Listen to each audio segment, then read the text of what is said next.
The brewery wagon creaked to a stop at her fence line, and the driver didn't even bother to look at her face. "Same as always, Widow Bennet," he called out, already tipping the load. "Wet grain, more coming next week too."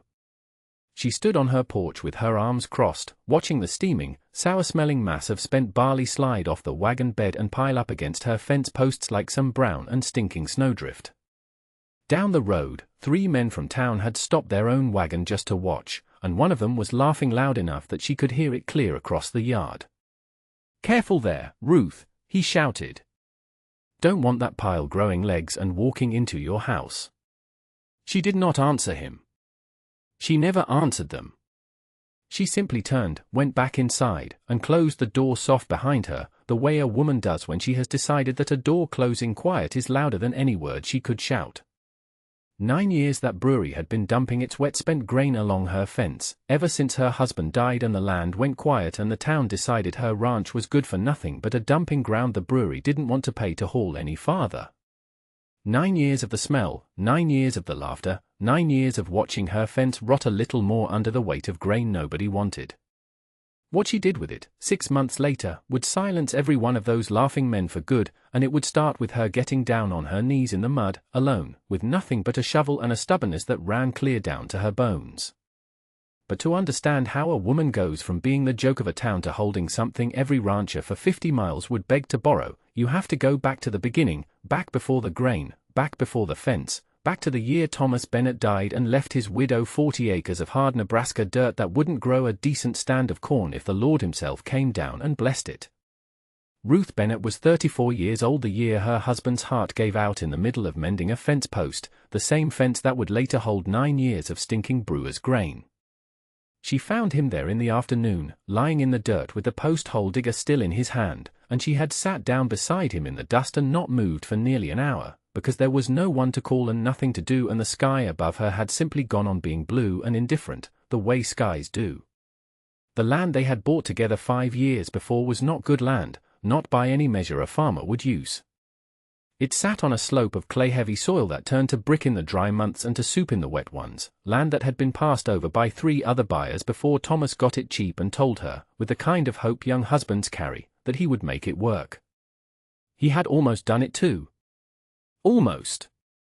He had coaxed a stubborn stand of wheat out of the western field and kept a small herd of cattle fed on hay he hauled in from a cousin's better acreage 2 counties over, and for those 5 years, Ruth had believed that maybe stubbornness alone could beat bad soil.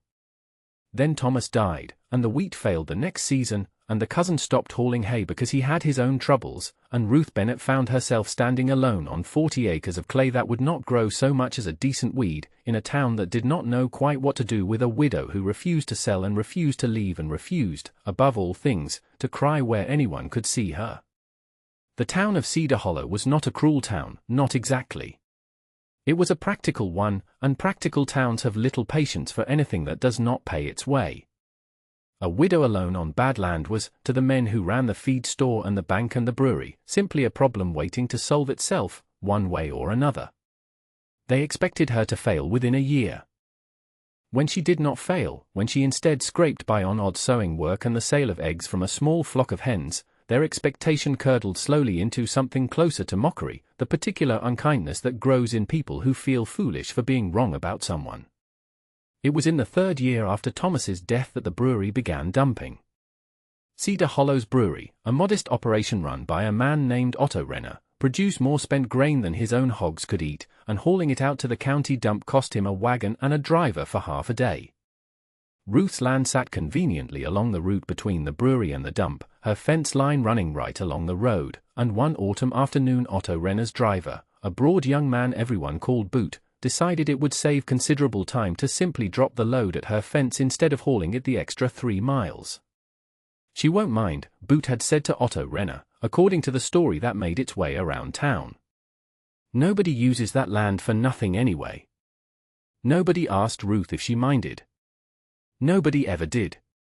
The first pile appeared on a Tuesday. Ruth walked out to find nearly a wagonload of wet, fermenting barley mash heaped against her fence, already drawing flies, already sending up a sour, yeasty smell that would cling to the whole eastern edge of her property for a week. She marched into town that very afternoon and stood in Otto Renner's brewery office and told him, in a voice she kept carefully level, that she expected it removed and she expected it not to happen again. Otto Renner, a heavy-set man with a mustache waxed into 2 stiff points, had looked at her the way a man looks at a fly he has not yet decided whether to swat. "It's good for the soil, they tell me," he said. "You ought to thank me. It smells like a dead thing left in the sun. Then let it dry out and blow away. Costs you nothing either way." She had left his office with her jaw set so tight it ached for an hour afterward, and the grain had not stopped coming. It came every week, sometimes twice a week, dumped by whichever driver drew the short straw that day, always at her fence, always with some version of the same careless indifference. The pile grew and shrank and grew again as rain and wind and scavenging animals worked on it, and within a year the fence itself had begun to rot from the constant damp pressed against its base, boards softening and posts leaning at angles that made the whole eastern boundary of her property look like something drowning slowly in brown sludge. The town found this endlessly amusing. It became, in the particular cruel affection small towns develop for a running joke, something people mentioned at the feed store and the church social and the Saturday market. Widow Bennet and her grain pile. "Somebody ought to check if she started eating it," one man said, and the laughter that followed had traveled far enough that Ruth heard the story secondhand 3 separate times before the month was out. She never once complained again, not to Otto Renner, not to the sheriff, not to the pastor who might have intervened on her behalf had she asked. She had learned, in those first hard years of widowhood, that asking for help in Cedar Hollow only sharpened the mockery, that a woman who showed she was bothered gave people exactly the reaction they were fishing for. So she said nothing. She simply endured, the way she had endured everything since Thomas died, with her spine straight and her mouth shut and her eyes fixed on some point past the horizon that only she could see. For 6 years this continued. 6 years of wet grain and rotting fence posts and laughter carried on the wind from town. Ruth kept her chickens, kept a small kitchen garden that struggled valiantly against the clay soil, took in sewing and mending from families who could afford to pay a little and from a few who could not, and slowly, without any plan or grand design, she became something like a fixture of quiet, ignored endurance, a woman the town had stopped expecting anything from at all. It was in the 7th year that Ruth Bennet met Eustace Rourke. Eustace was an old man by then, 70 at least, a former agricultural agent who had spent 30 years working for the territorial government advising farmers on soil and crops before retiring to a small cabin outside Cedar Hollow to spend his remaining years, as he put it, watching things grow instead of writing reports about it. He had a stooped back and hands gnarled with age and arthritis, and he kept mostly to himself, appearing in town only to buy supplies and occasionally to argue soil chemistry with anyone patient enough to listen.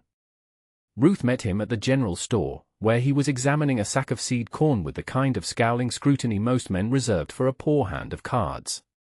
She had been standing nearby waiting to pay for a spool of thread, and when the old man muttered something about how half the farmers in this county were killing their own dirt without knowing it, she found herself, uncharacteristically, speaking up. "What do you mean, killing it?" Eustace had looked at her properly then, taking in her plain dress and work-roughened hands, and something in his gaze sharpened with interest rather than dismissal, which was rare enough that Ruth noticed it immediately. "Clay soil like we've got around here," he said, "it's not dead. People think it's dead because nothing grows in it easy. But it's not dead, it's just starved and packed tight as a fist.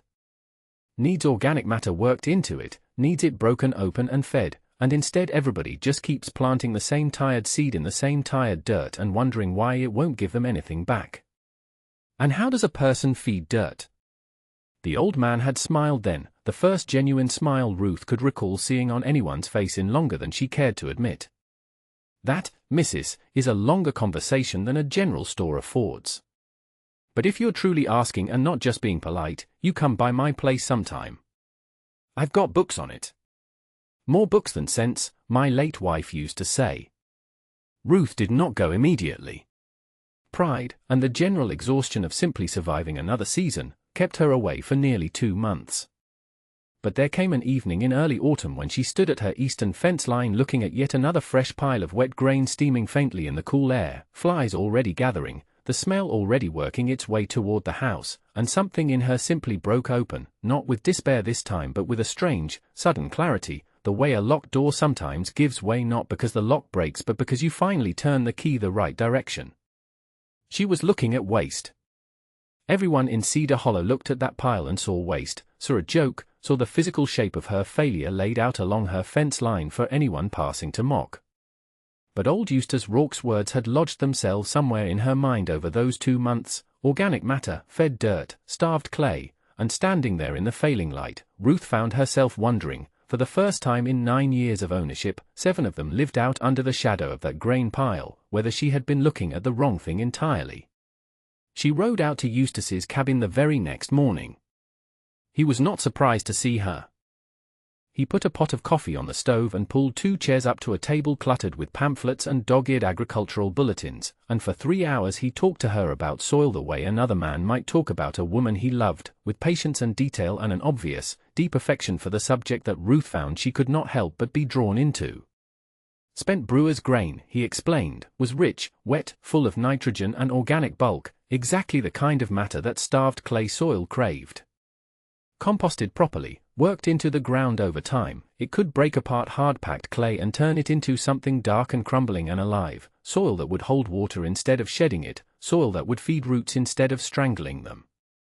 The trouble, Eustace said, tapping one gnarled finger against the table, is that most folks just dump it fresh and let it sit there, and fresh wet grain sitting in a pile does nothing but rot and stink and draw flies, same as what you've got happening at your fence right now, I'd wager. It has to be composted. Turned, mixed with other matter, given time to break down properly before it goes anywhere near a field.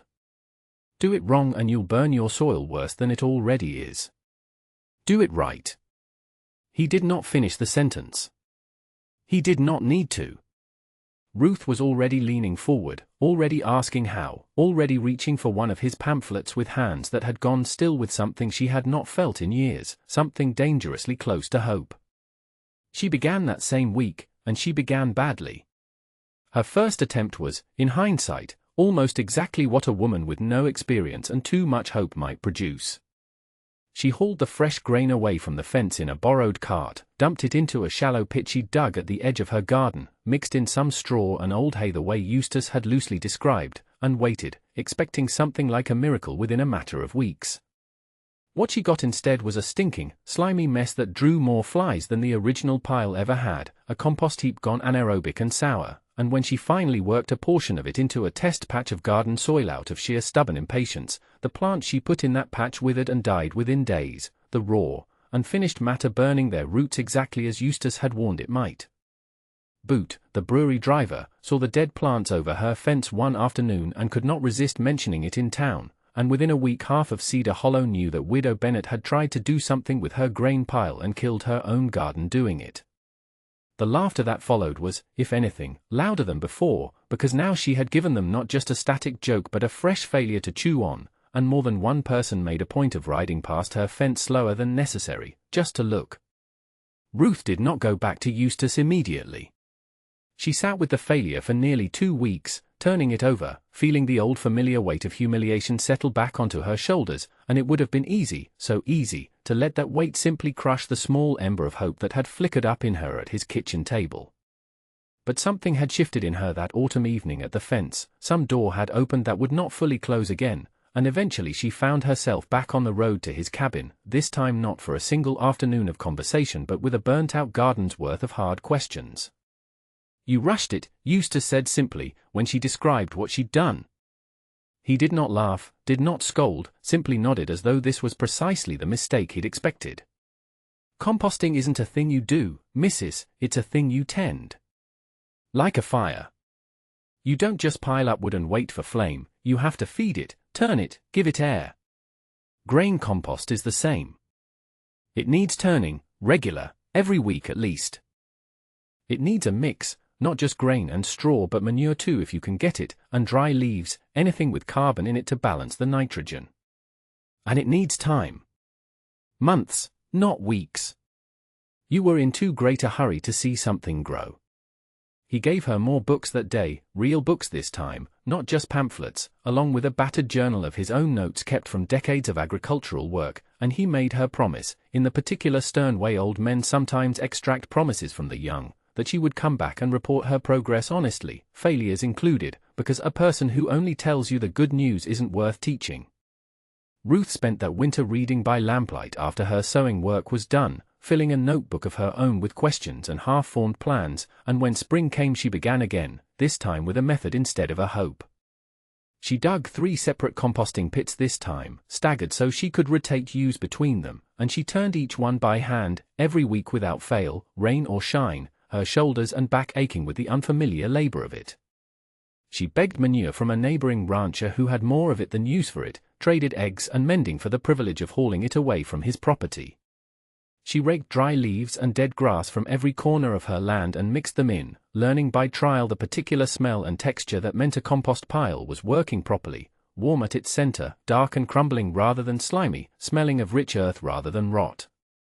It was slow, unglamorous, physically brutal work, done entirely alone, in full view of a road where anyone from town could and did pass by to look at the widow digging in her own filth, as one particularly unkind woman put it to a friend within Ruth's hearing at the market. Ruth said nothing to any of them. She turned her compost, and she read her books, and she wrote in her journal, and slowly, over the course of that first full season, something began to happen that no amount of mockery could undo.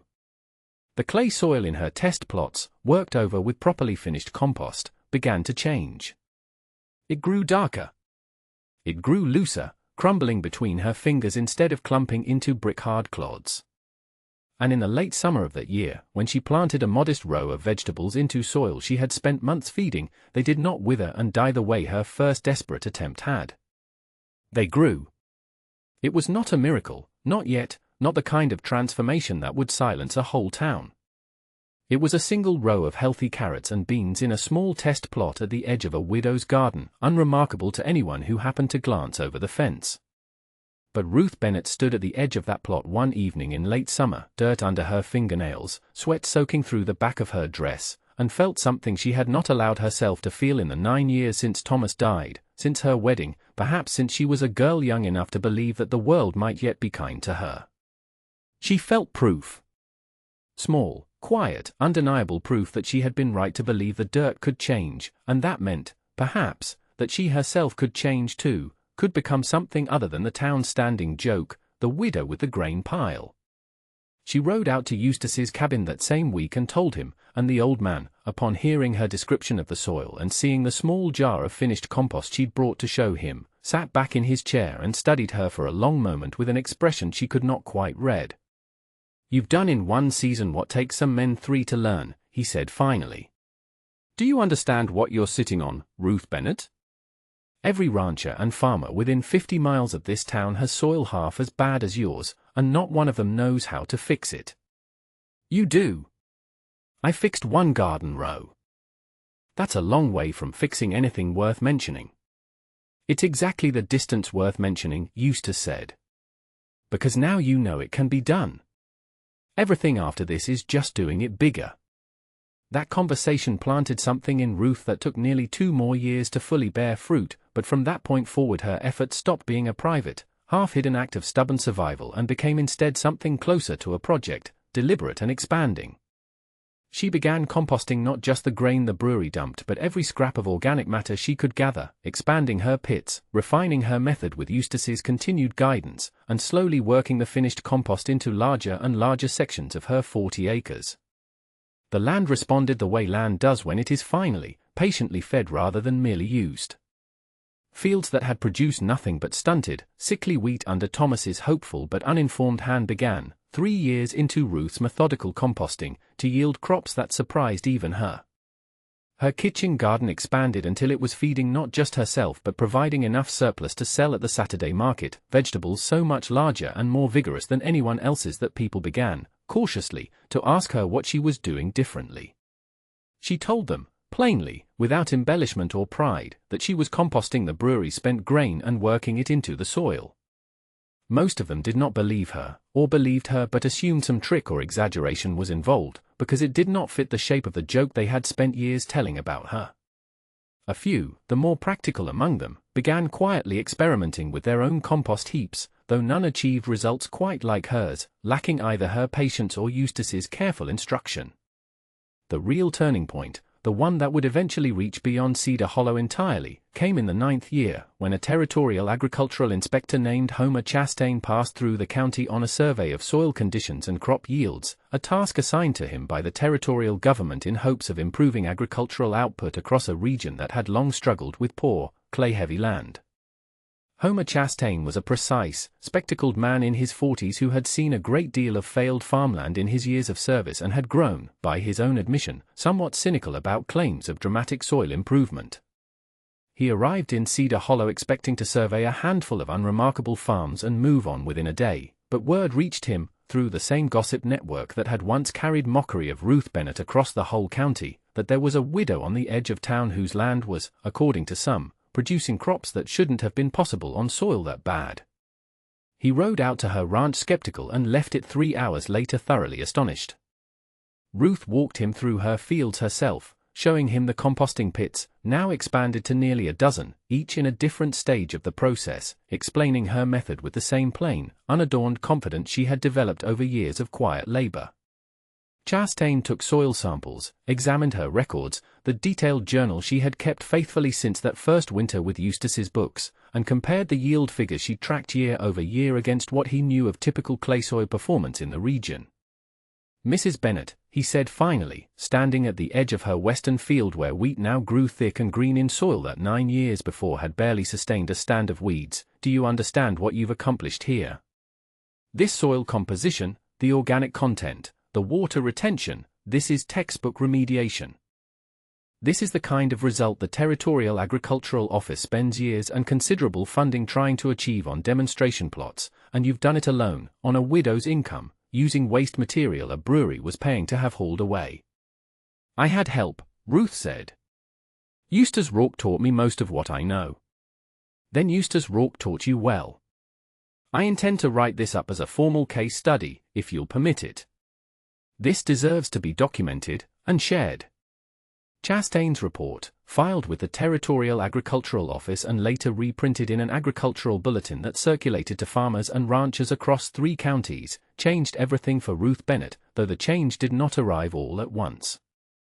It arrived first as curiosity, then as a trickle of visitors, other farmers riding out to see her fields for themselves, skeptical men who left, more often than not, asking careful questions about her composting method and whether she might be willing to advise them on their own struggling land. The town of Cedar Hollow, which had spent 9 years laughing at the widow and her grain pile, found itself in the peculiar position of having to reconcile that joke with the sudden, undeniable fact that Ruth Bennett's land was now the most productive in the county, and that a territorial inspector had put his own name and credibility behind saying so in print. Boot, the brewery driver who had first proposed dumping grain at her fence out of simple convenience, was among the first to eat his words, showing up one afternoon not to deliver a load but to ask, with visible embarrassment, whether Mrs. Bennett would consider selling him some of her finished compost for his own small plot behind the brewery. Ruth sold it to him without comment, without so much as a raised eyebrow at the reversal, because by then she had learned that vindication tasted better quiet than loud. Otto Renner himself, the brewery owner who had once told her to let the grain dry out and blow away, arrived at her door 2 years after Chastain's report, by which point Ruth's operation had grown from a widow's stubborn garden into something considerably larger. She had, with the income from selling finished compost and the surplus of her now thriving fields, been able to lease an additional 60 acres adjoining her original 40, expanding her composting operation to handle not just the brewery's grain but organic waste from the town's slaughterhouse and stables as well, turning what the town had once considered its refuse into the foundation of the most fertile land for 50 miles. Otto Renner did not come to mock her this time. He came, hat in hand, to inform her that a large commercial brewing concern out of the territorial capital was interested in buying his brewery outright, and that as part of their evaluation, they had learned of the unusual arrangement by which his spent grain had, for over a decade, been supplied free of charge to a local widow, an arrangement the buyers apparently found both curious and, upon closer inspection, valuable, given how well documented and reputable Ruth's soil remediation work had become in agricultural circles. "They want to know," Otto Renner said, standing awkwardly in her yard, "whether you be willing to enter into a formal supply agreement. Paid, this time. They're prepared to offer considerably more than what you'd expect for what most folks still think of as waste." Ruth had looked at him for a long moment, this man who had once told her that grain sitting rotten against her fence was something she ought to thank him for, and she had felt, rather than any surge of triumph, a kind of settled, quiet clarity. "I'll want it in writing," she said. "And I'll want the same terms extended if I need to expand supply from other sources in the county. I'm not interested in exclusivity that limits what I can grow." "That's fair," Otto Renner said, and something in his voice suggested he had expected, perhaps even hoped, that she would negotiate rather than simply accept. The agreement was signed within the month, and it marked, in the eyes of the town at least, the definitive end of the joke that had followed Ruth Bennett for 9 long years. But for Ruth herself, the true measure of what she had built came not from Otto Renner's paperwork or Homer Chastain's official report, but from a quieter moment that occurred not long after, when she stood at her eastern fence line, the very same fence that had once sagged under 9 years of stinking, mocked grain piles, now standing straight and freshly mended, bordering fields that rolled green and thick toward the horizon in every direction she looked. Eustace Rourke, well into his 80s by then, walked that fence line with her one evening, moving slower than he once had but with the same sharp, satisfied light in his eyes that had been there since the first afternoon she'd sat at his table asking what it meant to kill dirt. "You remember," he said, "when you first came to me, and you asked how a person feeds dirt?" "I remember. I think I told you it was a long conversation. I don't think I told you it was going to take you 9 more years to have the whole thing." Ruth smiled, an expression that had grown easier and more frequent on her face in recent years, though it had never entirely lost the guarded quality of a woman who had learned to hold her joy carefully, the way you hold something you nearly lost once and do not intend to lose again. "It wasn't the dirt that needed 9 years," she said. "It was me." Eustace nodded slowly, looking out over the fields, and said nothing more, because there was nothing more that needed saying between them. There is a particular kind of grief that does not announce itself, that does not arrive as a single wound but as a slow accumulation of small humiliations, small losses, small moments of being overlooked or dismissed until a person begins to believe that dismissal is simply the shape their life has taken. Ruth Bennett carried that kind of grief for 9 years, through the death of a husband who left her with land nobody believed in, through a town that turned her hardship into entertainment, through a fence line that became, for the better part of a decade, a physical monument to how little the people around her thought she was worth. And yet the thing that saved her, in the end, was not a rescue from outside, not a wealthy relative or a second husband or some sudden stroke of fortune arriving to lift her out of her circumstances. It was patience, applied daily, to something everyone else had already decided was worthless. It was the willingness to fail publicly, to be laughed at for a dead garden row, and to go back anyway, to ask more questions, to learn more carefully, to try again with humility instead of pride. It was the understanding, hard won and slowly earned, that the things the world discards are not always as worthless as the world believes, and that sometimes the person everyone has written off is simply waiting for the patience and the time to prove otherwise, not to them, but to herself. If there is a lesson in Ruth Bennett's fence line, in her 9 years of endurance and her seasons of failure before her seasons of harvest, it may be this: you are not required to explain yourself to people who have already decided what you are.